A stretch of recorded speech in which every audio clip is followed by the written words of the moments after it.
Mark Morgan is the CEO of StratEx Advisors. After a successful career in IBM, he developed an important experience in business transformation and strategy, working with Cisco, Boeing, American Power Conversion, Hewlet Packard, and other important companies. He's the author of 2 best-selling books, Executing Your Strategy and Executing Your Business Transformation. Mark is a frequent lecturer at the Association for Strategic Planning, where I had the opportunity to meet him. Mark, in your book about business transformation, you dedicated 1 chapter to mergers and acquisitions. Let's talk more about that. One reason for the failure of mergers is when the merging companies have 2 different cultures. How to assess if the culture of 2 companies match or not? Oh, very good question, Ricardo. And assessing culture has been attempted in a number of different ways, but probably the most simple way to assess culture is by using the model that both William Schneider and Jeffrey Moore have used for and published many years ago, that describes the company culture as a mixture of competence, control, collaboration, and cultivation. And which is a fairly straightforward thing to measure within a company, to see what their tendencies are, what their basic approach to business is along that line, whether they're more competence oriented, where they're oriented around the very, very best product, where they take the lead in what products are developed and how they're developed, or if they're more control oriented, if they're more built around process and controls and sort of the Six Sigma end of the world, or if they're more collaborative, where instead of thinking that they necessarily have the right answer, as in the competence culture, much more along the lines of collaboratively developing a solution with a customer, where there doesn't have to be exactly one answer, more of a collaborative type of culture. Last type is really cultivative, where it's really about the development of, quote unquote, the experience, much more about developing the experiential interface with the customer, and also internally. And when you evaluate companies along the lines of those 4 types of culture, you begin to develop a pattern that says what the differences are between the 2 companies and whether or not they're really all that compatible.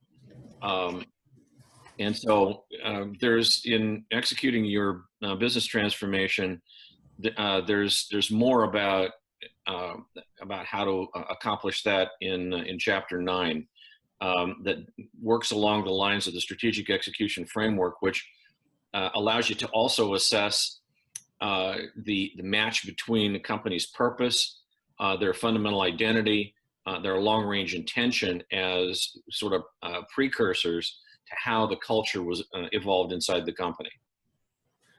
Good. You have extensive experience with mergers and acquisitions.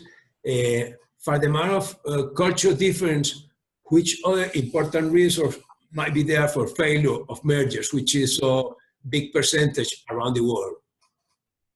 Yeah, the number that is assigned to merger success is somewhere around 30%, approximately, depending on who you talk to. And there's many reasons for the failure of a merger, but some of the reasons that I'm very familiar with are the inability to overcome incompatible systems, where the the fundamental financial and production operation systems that exist in the two companies are just simply incompatible. In one particular case where a company has been made up of multiple acquisitions that I'm familiar with, they ended up with a very large company that had 28 different ERP systems, in which case it becomes very, very difficult to execute any kind of consolidated financial statements or financial planning without a huge amount of waste. And so sometimes it's about incompatible systems. Sometimes it's really inadequate infrastructure, particularly in IT and also in HR. And so, assuming that the business models of the two companies are truly compatible is also a fairly large large area for failure. In a company that I'm very, very familiar with, there was two companies that had to do with home goods, consumer goods that would be used for cookware as well as other kitchen accessories. And it seemed like from the outside that those two companies would be very, very compatible with each other. Problem is they're in the same industry, but they were completely incompatible from a processes point of view. And that merger ultimately ended in a, first of all, it was an IPO, and then it ultimately ended up in a bankruptcy, primarily because there just was no way to put those two systems together. Also, misjudging the core competency of each entity, thinking that they are compatible, certainly an issue with regard to getting them to work. The other primary issue, and it's sort of related to culture, but thinking back in terms of when IBM bought a company called Rolm, that was ultimately a failure, primarily because IBM's personality was to acquire companies and then impose their systems on the acquired company.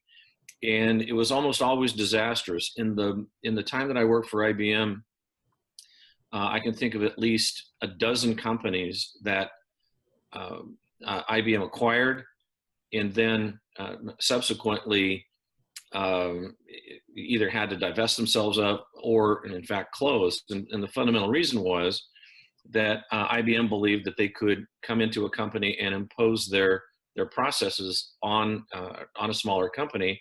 And many of the smaller companies either lost all of their talent or they simply collapsed under the pressure. That's clear, yeah.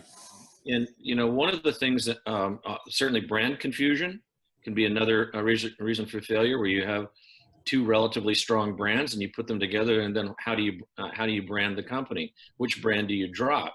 How do you maintain your relationship in the marketplace when you had two brands, now you have one? So brand strategy can be a problem.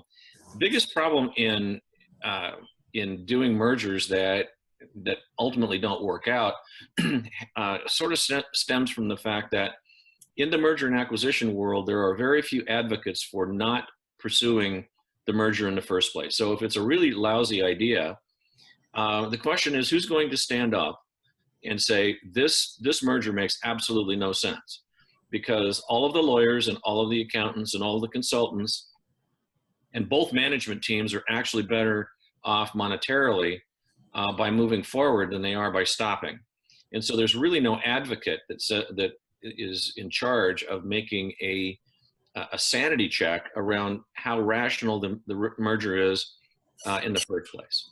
And so that's one of the main failure modes, is way too much enthusiasm for growing the top line, thinking that there are synergies in order to generate the bottom line, and being completely wrong about whether or not the business models are even compatible. Very good, yeah. Yeah, when Renault decided to acquire Nissan, they realized that both cultures were so different. One was French, the other was Japanese, that they brought an external CEO to Nissan and left both companies independent for several years, while they developed areas of collaboration between the two companies. 9 years after it took place, no doubt it has been a very successful merger. Would you recommend the practice of keeping for some time the acquired company independent when cultures are very different, and why? I think you're on a very, very good, important point there, Ricardo. The truth is that there are some mergers and acquisitions where the culture and operating systems, for instance, are very, very different. And to try to merge them basically is to risk the loss of the value of the acquisition in the first place. And so if we look at how Cisco Systems has approached that in the past, find some really great examples of, I'm thinking about their acquisition of Linksys.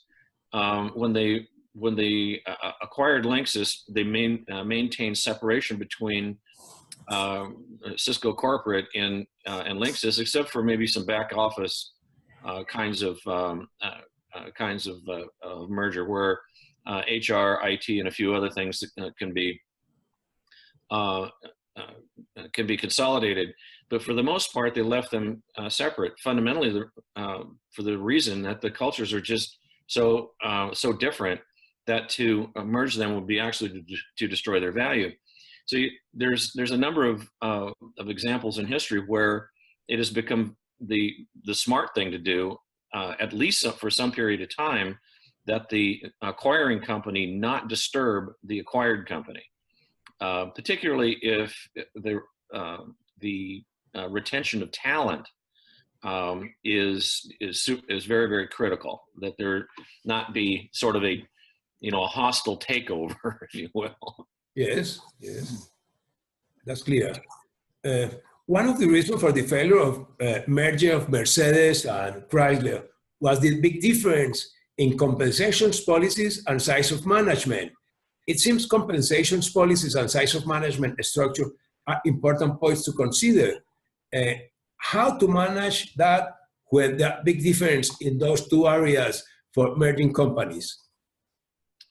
Well, in the merger of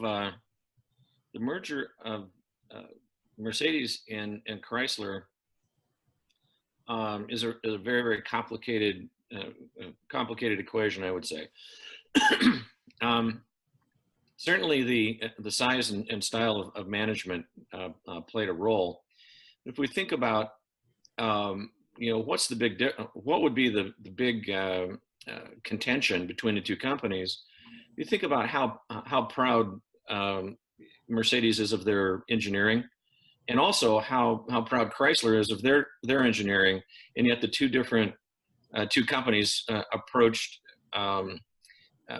their engineering very differently. If you think about the Mercedes brand, it's really about a very, very complex, and some would say over-engineered type of automobile. Chrysler grew up around sort of the idea of outstanding performance. They would much rather have built high performance vehicles than any other type if that was all that they could serve. But completely different engineering philosophies, and so that more or less gets into the area of almost back to culture. That the size of the management team and the orientation of the engineering organization, for instance, are really attributes or artifacts of culture. So it really kind of comes back to a fundamental culture conflict. I see. That's clear, yeah. You mentioned in the book that companies should uncover and capitalize the hidden opportunities in the integration of two or more organizations. Could you explain that in more detail? I'm sorry, I didn't completely get the question there. Yeah, in your book you mentioned that companies should uncover and capitalize the hidden opportunities in the integration of two or more companies. How can you explain that? Well, here's the, I think what I was getting at in that part of the book was that if you have two companies that have that produce a product or they provide a service, and you put them together, the question is, when you add them together, is it possible then to provide something larger for the customer? So, for instance, if this was the idea behind a number of mergers where Dell and other companies were looking for a way to expand beyond products and develop more of a solution approach.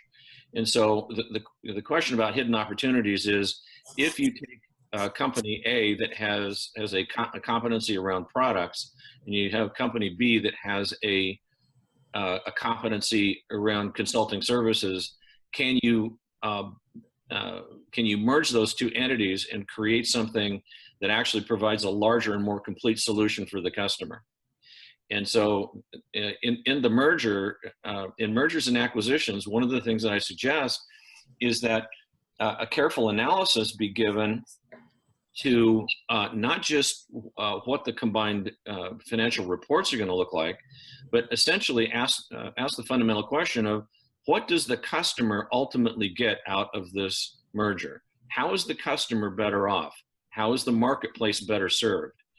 And in that process, the answer will emerge as to how merging the two companies together can produce something much better than the two companies could have provided separately. I would probably like to come back just shortly to the merger of Mercedes and Chrysler, which was no doubt developed a major expectation around the world because the importance of that merger for the industry. Would you suggest that to be a successful merger, they should press less strongly the pressure for integration and the speed at which they wanted to do it, probably to keep them a bit independent for some time? How would be that successful? Any advice for that with the back mirror? Well, that's a really very good question. The question that I would ask is, other than financial synergy, other than top line growth, other than reasons of that sort, the question that I would ask is, how is the marketplace better off and better served by taking Chrysler and Mercedes, which have very, very different histories? How's the marketplace better off, and what is it that they provide to the marketplace that's better because they're working together? Other than the fact that they're bigger, how is it that they're better? Because the two, it's not like one of those brands is going to go away. Both of the brands are still going to be there. So now the question is, what's the advantage?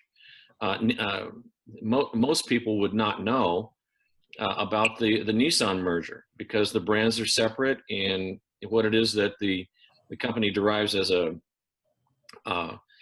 benefit by being merged is more or less transparent to the marketplace, because both of those brands are separate. So the question with Mercedes and Chrysler is fundamentally, how is that a better solution? How is that? Who benefits from that? And so, unless there's a really great answer to that question, I would say it's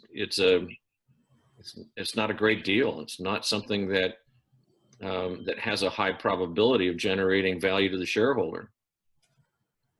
Okay, yeah.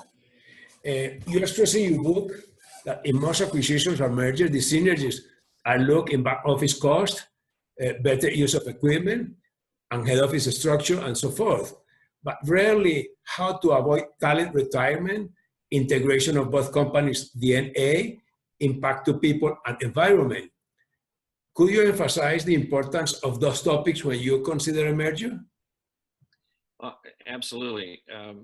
At the end of the day, the question in any merger is what basically motivated the merger in the first place.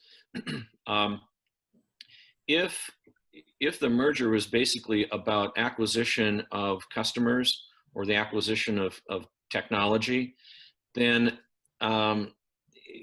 it's not as critical necessarily to think about whether or not you can retain the talent in the company. But on the other hand, if in the process of merging or acquiring another company, if it's absolutely critical that that certain talent be retained, then that has to be a top consideration. If in the process of acquiring and making limited acquisitions, if you take a company like Southwest Airlines here in the United States, if there's a massive disconnect on the people end, either from a compensation point of view or from a culture point of view, then they don't execute the merger. And so if the motivation or the critical nature of the merger is to retain talent, then that has to be a top consideration, if not the top consideration. Okay, yeah.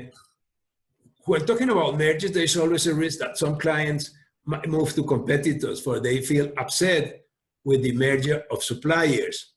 How to minimize that risk? Well, that's a very good point, because my experience with mergers and acquisitions at all sizes of companies, there is some there's some portion of the customer base that in the process of the merger and acquisition will see that as an opportunity to make a move, because they weren't really all that loyal to the company in the first place, and it gives them a great opportunity to reconsider their options. And so there's a couple of questions there. One is what are the real opportunities for companies to drop out of being a customer for one entity or another. So for instance, in the automotive industry, if you are a Ford Motor Company and two of your suppliers want to merge, you may not have that many options as to whether or not to move your business someplace else, because it's very difficult, sometimes very difficult to resource highly expensive tooling and processes that are used for the parts that go into your automobile. So you may not have that many options, but there's a number of things that must be done in any merger and acquisition to make sure that the surprise factor for the merger does not adversely affect your customers. In other words, how the customer's interests are preserved in the merger has got to be pre-thought and probably pre-announced to the critical customer base before the merger is complete. There's some reasons why, for confidentiality reasons and so forth, that it has to be kept secret, but at the moment that it no longer must be kept secret, the customer's got to be involved in the process. So would you suggest that the merging companies visit the customers before the merger is publicly announced, so that they keep some fidelity to the companies, to make a special visit program for clients? Would you suggest that before that's publicly announced? Yeah, I would recommend that companies involve their customers in the discussion at the earliest possible moment to keep the surprise factor down and to reassure them of continuity of supply, reassure them of their customer service levels, et cetera. I mean, the worst thing that can happen is that the customer finds out about it by way of picking up the Wall Street Journal or getting an email. So keeping the surprise factor down is absolutely critical. That's clear. Yeah, another important point in this area is the contingency factor. How can you figure out the cost of retired customers? How can you think of the effect of the merger, of the cost of the acquired company when some customers are lost? How can you take that in the price of the company, and for how long time can you consider that? Well, it's very, very difficult in small businesses, particularly small service-based businesses. This is often covered by a sales price contingency that says the final payout of the acquisition is contingent upon the amount of customer retention. In larger businesses, it's a matter of being able to estimate what the probability is of customer loss, and I think that varies a lot from customer to customer. But it becomes an absolutely critical issue as to how to price the merger, and whether or not to put contingency factors into the contract that says, look, our final payment is going to have a certain amount of contingency on it for client retention. The thing that makes that very, very sticky is the question is why, who's really at fault for the client attrition. In one particular case that I'm very, very familiar with, a company purchased a competitor, and in the process, a fairly large portion, like approximately 10% of the business, resided with one customer. Well, that the acquiring company failed that customer, and they lost the customer. Well, so that's not really that's the acquirer's fault. And so now the question is, how do you settle on why it is that the retention did not take place? Is it because of the original company or the acquiring company? Yeah. Who bears that risk? And I think ultimately this issue is a matter of sort of case-by-case negotiation. I see, yeah. And there's probably more art to it than science. No doubt, yeah. And in regards to the period, how would you suggest you consider at the longest 1 year period time for the attrition of customers, or even longer than that? My experience is it's one business cycle. So yeah, it's 1 year. 1 year is more than enough to consider, yeah. You mentioned in your book that to check the purpose of both companies should coincide, particularly in the areas of discovery, excellence, heroism, and altruism. What to do if both companies differ greatly in the way they emphasize each area? Well, that's one of the things I was talking about in terms of being sort of a precursor to culture, because the mixture of discovery, heroism, altruism, and excellence ultimately is the sort of the bedrock or the foundation for how culture becomes created.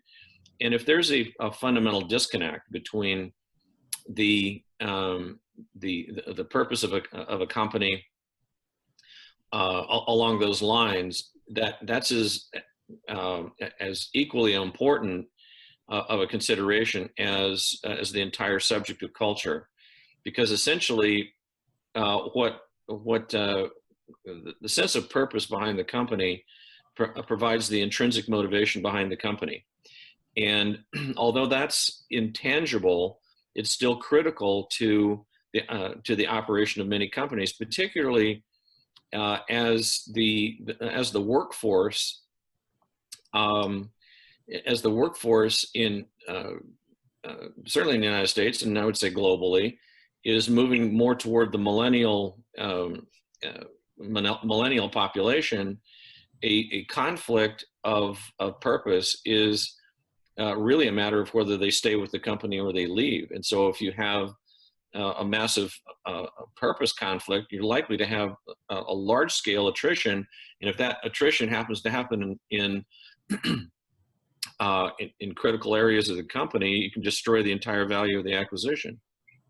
Yeah.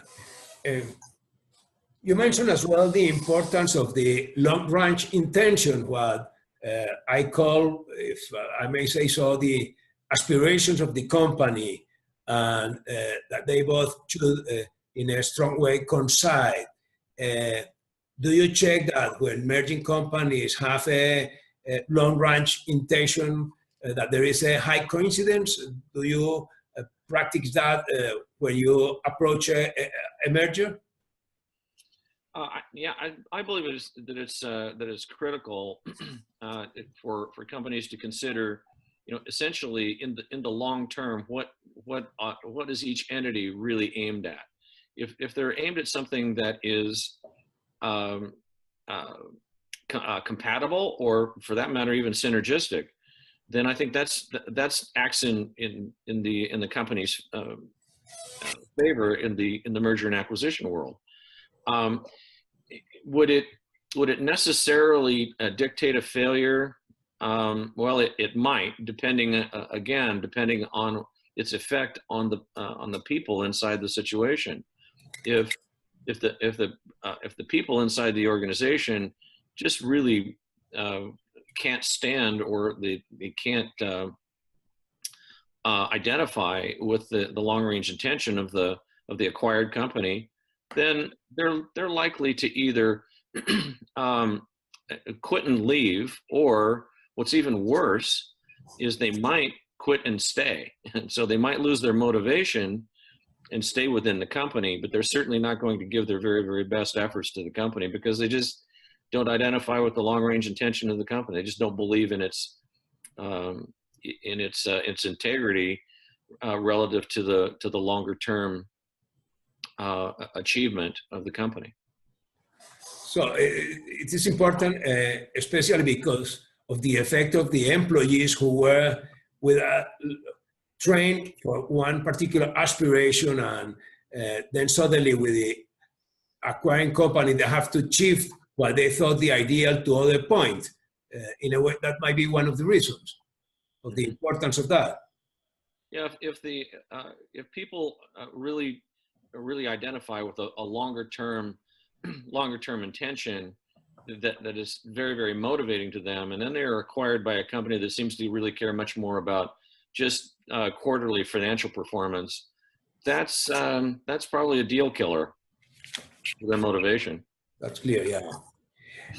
When boards and management discuss about the strategy, in most companies, particularly in our region in Latin America, mergers and acquisitions are not considered. They only think of organic growth. Could you give them any advice? Well, mergers and acquisitions in the United States are more or less a business sport. It's an ongoing a mechanism for growth.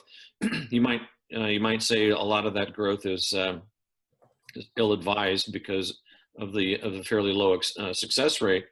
But what I would say is that mergers and acquisitions as a growth strategy should always be on the table, and the fundamental reason is that in many cases it's a far better strategy to acquire a company that has a particular market, or a particular product, or a particular technology, or a particular set of customers, that if a company was to try to replicate that on their own, it would take them an extremely long time to be able to do it. And so a massive shortcut in how to improve a business is to simply acquire the companies that can help build out or improve the business model, as opposed to developing it yourself, because ultimately it takes a long time to develop some businesses. And so if you really take a look at the acquisition strategy for a company like Cisco, Cisco is made up of I don't know how many acquisitions, lost count many years ago. But basically, if you look at what their strategy has been, is to look at the emergent companies in a space and acquire the company that is having the greatest amount of success in a particular technology or in a particular area. And I think that's the part of effective strategy formulation is to think about whether we should make our own business model or whether we should acquire that business model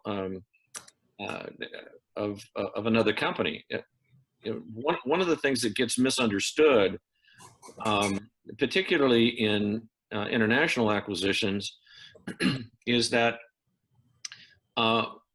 just because you show up in a country and you have a strong brand in another country does not mean that the new country is necessarily going to be very welcoming to you. Where in fact, if you can acquire a company within that country, you have a ready-made audience and you have a ready-made customer set.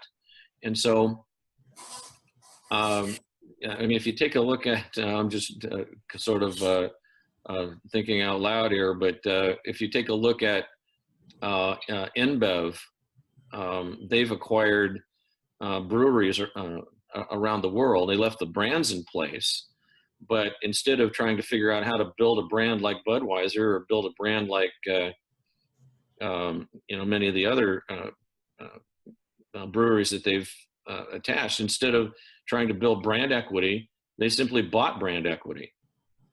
Yeah, that's true. Yeah. You offer your clients workshops to prepare them to achieve more effective mergers. How are those workshops? How do you work them? You know, the workshops that I've done around mergers and acquisitions really focus on the human side of the equation. And so some of the most effective workshops that I've done basically are to bring the two, bring together a leadership team, I should say, that represents both the acquired companies and the acquiring company into a single workshop where we have a very candid discussion, starting with the history behind both companies. Where did they come from? What were their roots? How did they evolve to where they were at the point where they merged?